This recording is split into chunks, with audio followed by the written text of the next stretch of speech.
है there.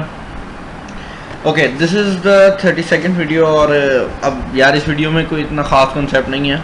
And instruction जो कि लॉजिकल ऑपरेटर है हमारा, बेसिकली सिंपली उसको एक्सप्लेन करना है मैंने असेंबली लैंग्वेज में। और ये कोई इतना बड़ा डिफ़िकल्ट कॉन्सेप्ट नहीं है, तो इसको इतना ख़तरनाक ना समझिएगा। एनीवेज, मैं इसलिए इसे कह रहा हूँ आसान है क्योंकि हमने लास्ट 2 वीडियोज़ में प्रोसीजर्स और नेस्टेड प्रोसीजर्स को देखा, तो उसको देखते हुए काफ़ी आसान कॉन्सेप्ट लगा मुझे। Anyways, so before we get into that, and instruction करती क्या है। आपने एंड इंस्ट्रक्शन बाकी लैंग्वेजेस में भी पढ़ी होगी, C++ में, जावा में, और अगर नहीं भी पढ़ी तो एंड एक लॉजिकल ऑपरेटर है जो कि हमेशा, जो हम जैसे आपको पता है कि हमारा कंप्यूटर 0-1 पे वर्क करता है। कोई भी चीज़ कंप्यूटर के अंदर 0 या 1 में रिप्रेजेंट हुई होती है अल्टीमेटली। तो एंड इंस्ट्रक्शन क्या करती है कि अगर आपने, मैं आपको यहाँ पे बना के दिखा देता हूँ, अगर आपके पास 2 1 है तो इनका आंसर आएगा 1। अगर आपके पास एक 1 और एक 0 है तो इनका आंसर आएगा 0। सिमिलरली अगर आपके पास एक 0 और एक 1 है तो इसका भी आंसर 0 आएगा, और एक 2 0s हैं उनका आंसर भी 0 ही आएगा। सो एंड इंस्ट्रक्शन बेसिकली करती क्या है कि ये 1 तब रिटर्न करती है जब दोनों चीज़ें जो कि इसको दी गई हों वो 1 हो। अब वो दोनों चीज़ें क्या दी गई हैं वो मैं आपको दिखाता हूँ। एंड इंस्ट्रक्शन में हम एंड का जो सिंटैक्स है वो कुछ इस तरह है, एंड वैल्यू 1 वैल्यू 2। अब वैल्यू 1 और वैल्यू 2 क्या है वो मैं आपको बता देता हूँ।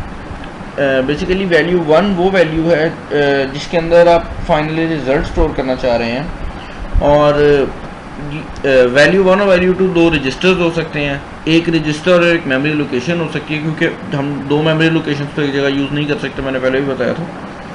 सिमिलरली 2 रजिस्टर्स हो सकते हैं, एक मेमोरी लोकेशन एक रजिस्टर हो सकता है। एक मेमोरी लोकेशन दूसरी डायरेक्ट वैल्यू हो सकती है, मतलब आप कांस्टेंट वैल्यू टाइप कर दे, for example 1000 something like that. एक रजिस्टर और एक कांस्टेंट वैल्यू हो सकती है, एंड सो ऑन। सो इसकी प्रैक्टिकल एग्जांपल करके आपको मैं दिखाता हूँ।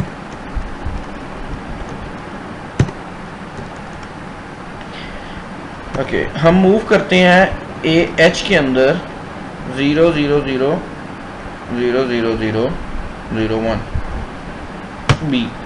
मैंने बी इसलिए डाला है क्योंकि मैं इसे बाइनरी में रिप्रेजेंट करना चाह रहा हूँ। अगर मैं यहाँ पे इसे ऐसे छोड़ दूंगा तो ये डेसिमल में इसे ले लेगा, यानी कि डेसिमल का 1।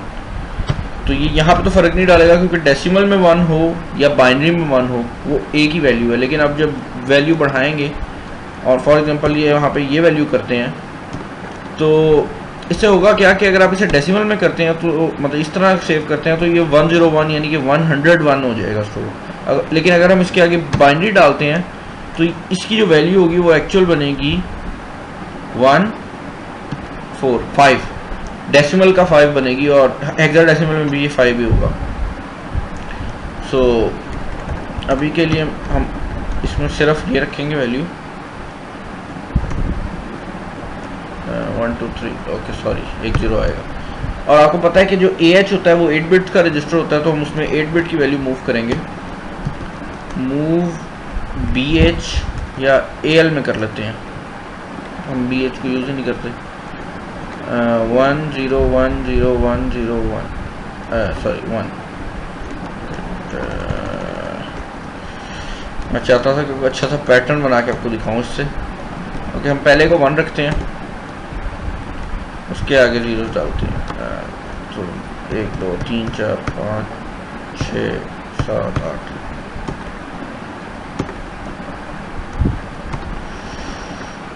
मैंने 8 बिट्स को सिर्फ पूरा किया, और इसको मैं वहाँ पे लिख सकता हूँ, लेकिन पैटर्न बनाना चाह रहा था मैं।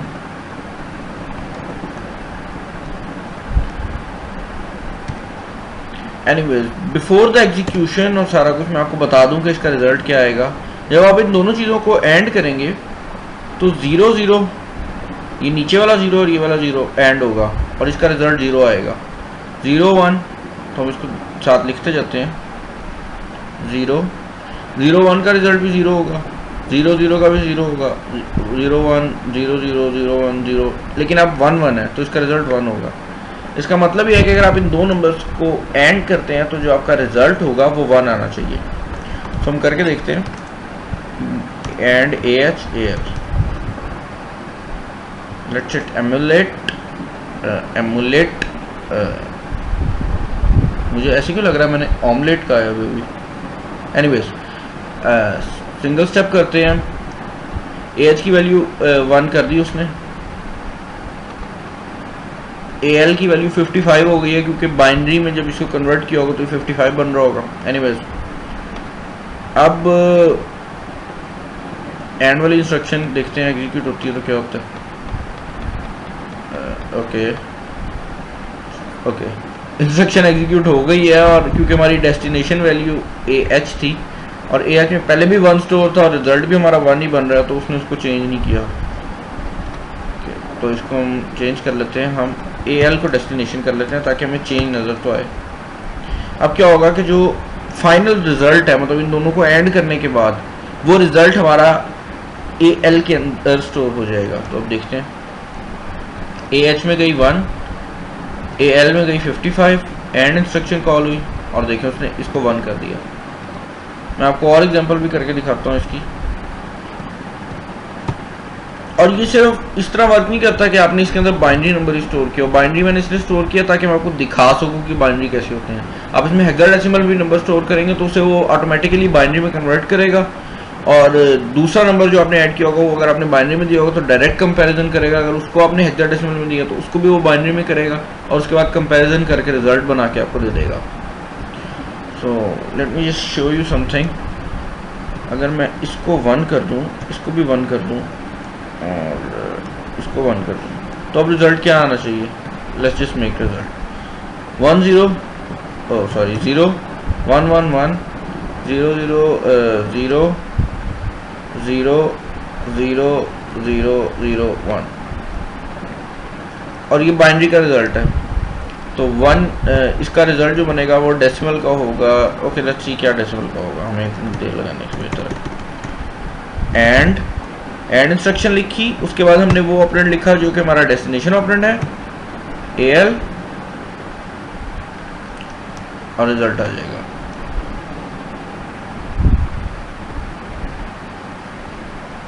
आपके सामने रिजल्ट आ गया 41, और ये वही रिजल्ट है जो हमारा एक्चुअल रिजल्ट बन रहा था। 40 उसकी वजह से है जो एंड वाला 1 था और एंड वाला 1 ऐड हो गया। अच्छा, अब मैं इसी वीडियो में आपको और भी एक्सप्लेन कर देता हूँ। और इंस्ट्रक्शन क्या करती है कि एंड इंस्ट्रक्शन बेसिकली 1 और 0 को, जब एंड इंस्ट्रक्शन का हमने ट्रुथ टेबल देखा था तो वो कुछ इस तरह का था, और इसके अलावा जो भी वैल्यू हम डालते थे 0 0 0,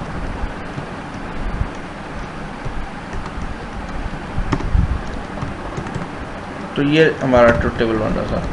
लेकिन जब और इंस्ट्रक्शन लिखेंगे तो उसका ट्रुथ टेबल कुछ इस तरह होगा कि अगर दोनों 1 है तो 1 आएगा, अगर एक भी 1 आ जाता है और में, ये बात याद रखें, एंड में एक भी 0 आ जाता है तो वैल्यू 0 हो जाती है, जबकि और में एक भी 1 आ जाए तो उसकी वैल्यू 1 हो जाती है।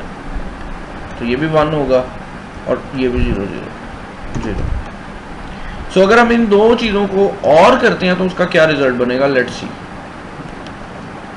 1 0 1 1 1 1 0 0 0 1 0 1, ये देखें 0 1 1 1 0 फिर 1 0 1 1 0 0 0 1 1 1। मैं ऊपर और नीचे वाले नंबर्स को कंपेयर कर रहा हूँ, ये 0 और ये वाला 0 कंपेयर होगा, और इसी तरह सारों। तो हमारा रिजल्ट बनेगा ये 1 1 फिर 0 फिर ये। अच्छा, अगर मैं इसको कमेंट कर दूं ताकि हम एंड पे अपना फाइनली रिजल्ट टेस्ट भी कर सकें कि वाकई ये हो भी रहा है कि मैं गेड़ा दे रहा हूँ आपको। आई मीन कुछ भी हो सकता है, दुनिया में सब कुछ चलता है। एएच में जो भी चीज़ वैल्यू चली गई। ओके, मैंने गलती की है, मैंने मूव लिख दिया जो कि मैंने यहाँ पे और लिखना था।